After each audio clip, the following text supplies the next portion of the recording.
ಓಂ ಶ್ರೀ ಲಕ್ಷ್ಮೀ ದೇವ್ಯೈ ನಮಃ. ಓಂ ಶ್ರೀ ಲಕ್ಷ್ಮೀ ನಾರಾಯಣ ಪುರುಷೋತ್ತಮಾಯ ನಮಃ. ಈ ಅಧಿಕ ಮಾಸವನ್ನು ಪುರುಷೋತ್ತಮ ಮಾಸ ಅಂತ ಕೂಡ ಕರೀತಾರೆ. ಆರ್ಥಿಕವಾಗಿ ಅಥವಾ ಮಾನಸಿಕವಾಗಿ ಯಾವುದೇ ಕಷ್ಟ ನಷ್ಟಗಳು ಇದ್ದರೂ ಕೂಡ ಭಕ್ತಿಯಿಂದ ಶ್ರದ್ಧೆಯಿಂದ ಈ ಅಧಿಕ ಮಾಸದಲ್ಲಿ ಮಹಾವಿಷ್ಣುವಿನ ಆರಾಧನೆಯನ್ನು ಮಾಡಬೇಕು. ಈ ಮಹಾವಿಷ್ಣುವಿನ ಆರಾಧನೆಯನ್ನು ಮಾಡೋದ್ರಿಂದ ಲಕ್ಷ್ಮೀ ಸಹಿತ ಪುರುಷೋತ್ತಮನು ನಮ್ಮ ಮನೆಯಲ್ಲಿ ನೆಲೆಸ್ತಾನೆ ಅಂತ ಹೇಳಲಾಗುತ್ತೆ. ಅಧಿಕ ಮಾಸದಲ್ಲಿ ವ್ರತಕಥೆ ಅಥವಾ ಯಾವುದೇ ಪೂಜೆಯನ್ನು ಮಾಡೋದಕ್ಕೆ ಸಾಧ್ಯವಾಗದಿದ್ದರೂ ಕೂಡ ಈ ಅತ್ಯುನ್ನತ ಶಕ್ತಿಯುತವಾದಂತಹ ವ್ರತಕಥೆ ಮತ್ತು ಮಂತ್ರವನ್ನು ಆಲಿಸೋದ್ರಿಂದಲೇ ಪುರುಷೋತ್ತಮನ ಆಶೀರ್ವಾದದ ಜೊತೆಗೆ ಲಕ್ಷ್ಮೀ ಕೃಪಾ ಕಟಾಕ್ಷವು ಒದಗತ್ತೆ ಅಂತ ಹೇಳಬಹುದು. ಅಂತಹ ಪವಿತ್ರವಾದಂತಹ ವ್ರತಕಥೆ ಮತ್ತು ಮಂತ್ರವನ್ನು ಈ ವಿಡಿಯೋದಲ್ಲಿ ನೋಡೋಣ. ತಡ ಮಾಡದೆ ಈಗ ವ್ರತಕಥೆಯನ್ನು ಶುರು ಮಾಡೋಣ.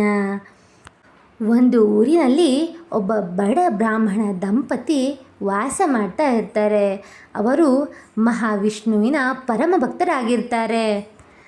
ಆದರೆ ಪೂಜೆ ವ್ರತ ಮಾಡುವಷ್ಟು ಹಣ ಅವ್ರ ಹತ್ರ ಇರ್ತಿರಲಿಲ್ಲ. ತುಂಬ ಬಡತನ ಇರ್ತಿತ್ತು.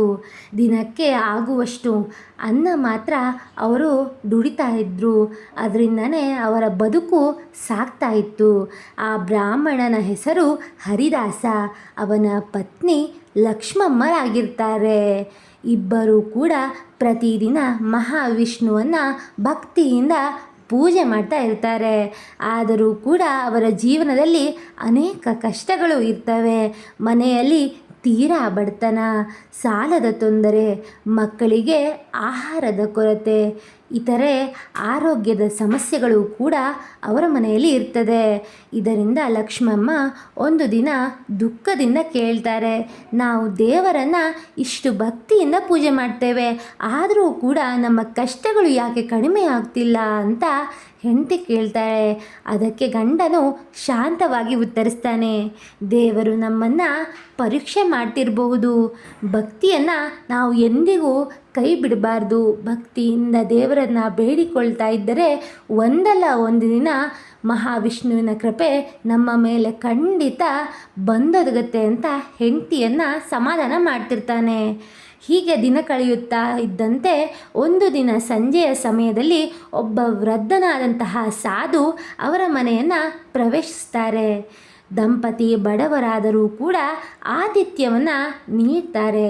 ಮನೆಯಲ್ಲಿದ್ದ ಸ್ವಲ್ಪವೇ ಅನ್ನವನ್ನು ಸಾಧುವಿಗೆ ಅರ್ಪಿಸ್ತಾರೆ. ಇದರಿಂದ ಸಾಧುವು ಸಂತೋಷಗೊಂಡು ಅವರ ಕಷ್ಟ ಏನು ಅಂತ ಅವರ ಹತ್ರ ಕೇಳ್ತಾರೆ. ಆಗ ಅವರು ತಮ್ಮ ಬಡತನದ ಕಥೆಯನ್ನು ಸಾಧುವಿಗೆ ತಿಳಿಸ್ತಾರೆ. ಆಗ ಸಾಧುವು ಹೇಳ್ತಾರೆ, ಶೀಘ್ರದಲ್ಲೇ ಅಧಿಕ ಮಾಸ ಬರ್ತಾ ಇದೆ. ಆ ತಿಂಗಳಲ್ಲಿ ಭಕ್ತಿಯಿಂದ ವ್ರತ ಜಪ ದಾನವನ್ನು ಮಾಡಿದರೆ ಸಾಕು, ಮಹಾವಿಷ್ಣುವಿನ ಜೊತೆಗೆ ಲಕ್ಷ್ಮೀ ದೇವಿಯು ಕೂಡ ನಿಮ್ಮನ್ನು ಆಶೀರ್ವದಿಸ್ತಾರೆ ಅಂತ ಅವರು ಹೇಳ್ತಾರೆ. ಅವರ ಮಾತಿನಂತೆ ಅಧಿಕ ಮಾಸ ಪ್ರಾರಂಭವಾದ ನಂತರ ದಂಪತಿ ನಿಯಮವನ್ನು ಪಾಲಿಸ್ತಾರೆ. ಅಂದರೆ ಬೆಳಿಗ್ಗೆ ಬೇಗ ಏಳೋದು, ಸ್ನಾನ ಮಾಡಿ ಪೂಜೆಯನ್ನು ಮಾಡೋದು, ಓಂ ನಮೋ ನಾರಾಯಣಾಯ ಅಂತ ಮಹಾವಿಷ್ಣುವಿನ ಜಪವನ್ನು ಮಾಡೋದು, ಭಗವದ್ಗೀತೆಯ ಪಠಣವನ್ನು ಮತ್ತು ಪಾರಾಯಣವನ್ನು ದಿನವೂ ಮಾಡೋದು, ಉಪವಾಸವನ್ನು ಮಾಡೋದು, ಬಡವರಿಗೆ ಕೈಲಾದಷ್ಟು ಅನ್ನದಾನವನ್ನು ನೀಡೋದು, ಇದೆಲ್ಲವನ್ನು ಮಾಡ್ತಾ ಇರ್ತಾರೆ. ಅವರ ಬಳಿ ಹೆಚ್ಚು ಏನು ಇದ್ದಿದ್ರೂ ಕೂಡ ಪ್ರತಿದಿನ ಸ್ವಲ್ಪ ಅನ್ನವನ್ನು ಕೂಡ ಹಂಚ್ತಾ ಇರ್ತಾರೆ. ಲಕ್ಷ್ಮಮ್ಮ ಹೇಳ್ತಾರೆ, ನಮಗೆ ಕಡಿಮೆ ಇದ್ದರೂ ಕೂಡ ಹಂಚಿದರೆ ದೇವರು ಸಂತೋಷ ಪಡ್ತಾನೆ ಅಂತ ಭಾವಿಸಿರ್ತಾರೆ. ಒಂದು ದಿನ ಅವರ ಮನೆಯಲ್ಲಿ ತಿನ್ನಲು ಏನೂ ಇರಲಿಲ್ಲ. ಆ ದಿನವೂ ಕೂಡ ಒಬ್ಬ ಭಿಕ್ಷುಕ ಅವರ ಮನೆಗೆ ಬರ್ತಾನೆ. ಆಗ ಲಕ್ಷ್ಮಮ್ಮನಿಗೆ ಗೊಂದಲ ಉಂಟಾಗುತ್ತೆ. ಇಂದು ಮಕ್ಕಳಿಗೆ ಅನ್ನ ಇಲ್ಲ, ಅವರಿಗೆ ಏನು ಕೊಡೋದು ಅಂತ ಚಿಂತೆಯಲ್ಲಿ ಮುಳುಗ್ತಾರೆ. ಆಗ ಹರಿದಾಸ ಹೇಳ್ತಾರೆ, ಇವನು ದೇವರ ರೂಪದಲ್ಲಿ ಬಂದಿರಬಹುದು. ಮನೆಯಲ್ಲಿ ಉಳಿದಿದ್ದ ಕೊನೆಯ ಸ್ವಲ್ಪ ಅಕ್ಕಿಯಿಂದ ಗಂಜಿ ಮಾಡಿ ಭಿಕ್ಷುಕನಿಗೆ ಬಡಿಸೋಣ ಅಂತ ಮಾತಾಡ್ಕೊಳ್ತಾರೆ. ಭಿಕ್ಷುಕ ಸಂತೋಷದಿಂದ ಆಶೀರ್ವಾದವನ್ನು ಮಾಡಿ ಹೊರಡ್ತಾನೆ. ಆ ರಾತ್ರಿ ಇಬ್ಬರಿಗೂ ಕನಸಿನಲ್ಲಿ ಮಹಾವಿಷ್ಣುವಿನ ದರ್ಶನವಾಗುತ್ತೆ. ಆಗ ಮಹಾವಿಷ್ಣು ಕನಸಿನಲ್ಲಿ ಹೇಳ್ತಾರೆ, ನೀವು ಬಡವರಾಗಿದ್ದರೂ ದಾನ ಮತ್ತು ಭಕ್ತಿ ಬಿಡಲಿಲ್ಲ, ಆದ್ದರಿಂದ ನಾನು ಬಹಳ ಸಂತೋಷಪಟ್ಟಿದ್ದೇನೆ. ಮುಂದಿನ ದಿನದಿಂದ ಅವರ ಜೀವನವು ಬದಲಾಗತೊಡಗುತ್ತೆ, ಸಾಲ ಕಡಿಮೆಯಾಗತ್ತೆ, ಮನೆಗೆ ಐಶ್ವರ್ಯ ಬರುತ್ತೆ, ಮಕ್ಕಳಿಗೆ ಉತ್ತಮ ಜೀವನ ದೊರಕತ್ತೆ. ಆದರೂ ಅವರು ಅಹಂಕಾರ ಪಡಲಿಲ್ಲ, ಭಕ್ತಿ ಮತ್ತು ದಾನವನ್ನು ಮುಂದುವರಿಸ್ತಾರೆ. ಈ ಕಥೆಯಿಂದ ನಮಗೆ ತಿಳಿಯೋದೇನೆಂದರೆ, ಸ್ವಚ್ಛ ಮನಸ್ಸಿನಿಂದ ನಿಷ್ಠೆಯಿಂದ ಭಗವಂತನ ಧ್ಯಾನವನ್ನು ಮಾಡೋದು, ದಾನ ಧರ್ಮವನ್ನು ಮಾಡೋದು ಮತ್ತು ಎಂತಹ ಸಂಕಷ್ಟದಲ್ಲೂ ಧರ್ಮ ಪಾಲನೆಯನ್ನು ಮಾಡೋದು ಮಾಡಿದರೆ ಪುರುಷೋತ್ತಮನ ಆಶೀರ್ವಾದ ಖಂಡಿತ ನಮ್ಮ ಮೇಲೆ ಒದಗುತ್ತೆ ಅಂತ. ಎಂತಹ ಕಡುಬಡವನಾದರೂ ಕೂಡ ಈ ಪುರುಷೋತ್ತಮ ಅಥವಾ ಅಧಿಕ ಮಾಸದಲ್ಲಿ ಮಹಾವಿಷ್ಣುವಿನ ಸೇವೆಯನ್ನು ಮಾಡಿದರೆ ಅವನ ಜೀವನವು ಧನ್ಯವಾಗುತ್ತೆ ಅಂತ.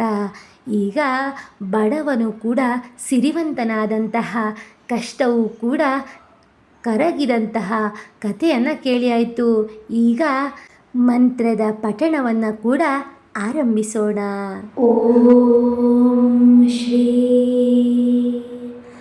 ಲಕ್ಷ್ಮೀ ದೇವ್ಯೈ ನಮಃ. ಓಂ ಶ್ರೀ ಲಕ್ಷ್ಮೀ ನಾರಾಯಣ ಪುರುಷೋತ್ತಮಾಯ ನಮಃ. ಓಂ ಶ್ರೀ ಲಕ್ಷ್ಮೀ ದೇವ್ಯೈ ನಮಃ. ಓಂ ಶ್ರೀ ಲಕ್ಷ್ಮೀ ನಾರಾಯಣ ಪುರುಷೋತ್ತಮಾಯ ನಮಃ.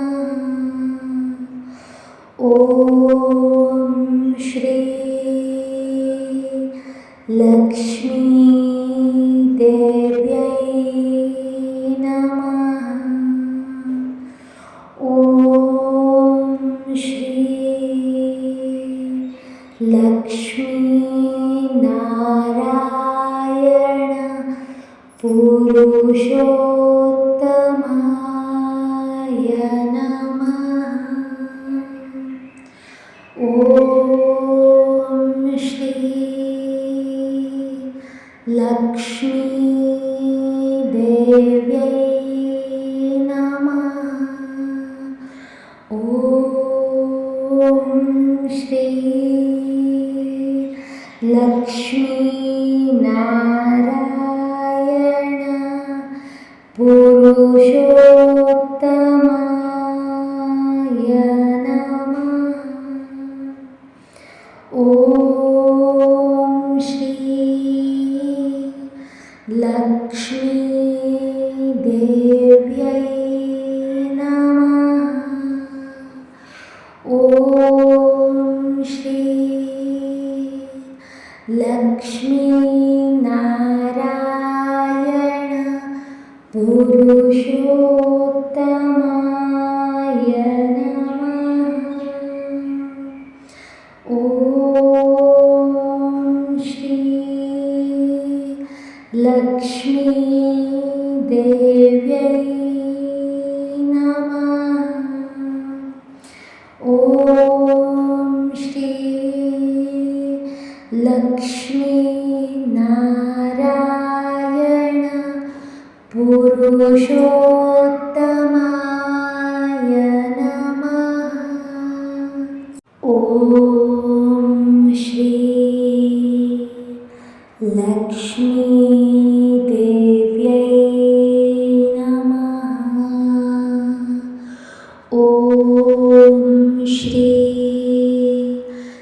लक्ष्मीनारायण पुरुषोत्तमाय नमः। ॐ श्री लक्ष्मीदेव्यै नमः।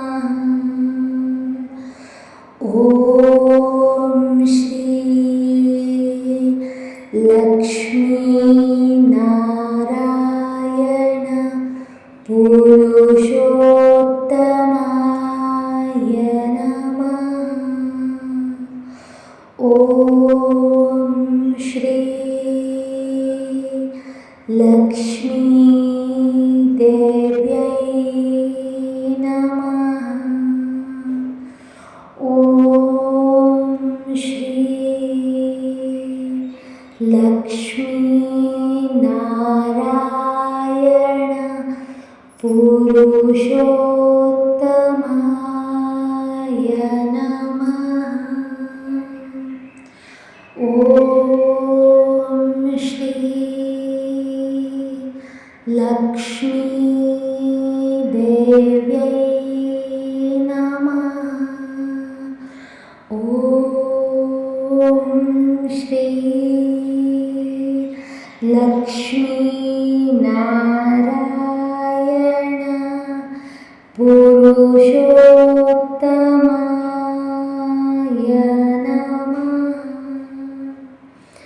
ॐ श्री